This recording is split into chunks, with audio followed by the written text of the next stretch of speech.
एक ऐसा इंसान जो सिर्फ 16 साल की उम्र में डॉक्टर बन गया और जिसकी लिखी हुई एक किताब 700 साल तक यूरोप में मेडिकल बाइबल समझी जाती रही। ये किसी फिल्म की कहानी नहीं है, ये एक हकीकी मुसलमान साइंसदान की कहानी है। इसका नाम है अबू अली इब्न सीना, जिसे दुनिया एविसीना के नाम से जानती है। इब्न सीना की पैदाइश 980 में बुखारा में हुई थी। वो इतना ज़हीन था कि 10 साल की उम्र तक उसने कुरान पाक हिफ्ज़ कर लिया था और 16 साल की उम्र तक वो इतना बड़ा डॉक्टर बन चुका था कि लोग उसके पास इलाज करवाने के लिए आने लगे थे। सबसे हैरानकुन बात यह है कि उसने एक किताब लिखी जिसका नाम है अल कानून फित तिब, यानी तिब्बी कानून।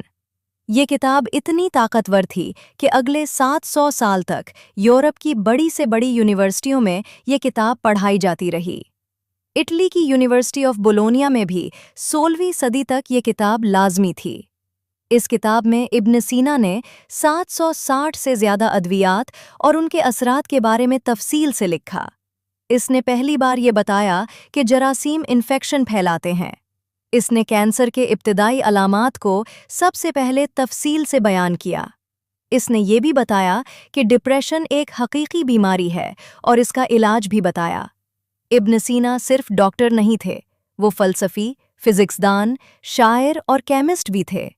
उन्होंने कल 450 से ज़्यादा किताबें लिखीं, जिनमें से 240 किताबें आज भी मौजूद हैं।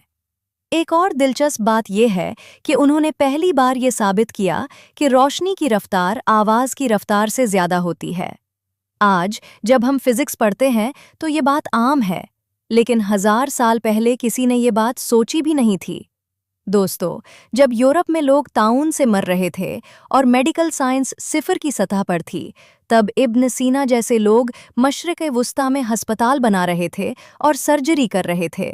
उन्होंने पहली बार एनेस्थीसिया का तसव्वुर दिया ताकि ऑपरेशन के दौरान मरीज को दर्द न हो।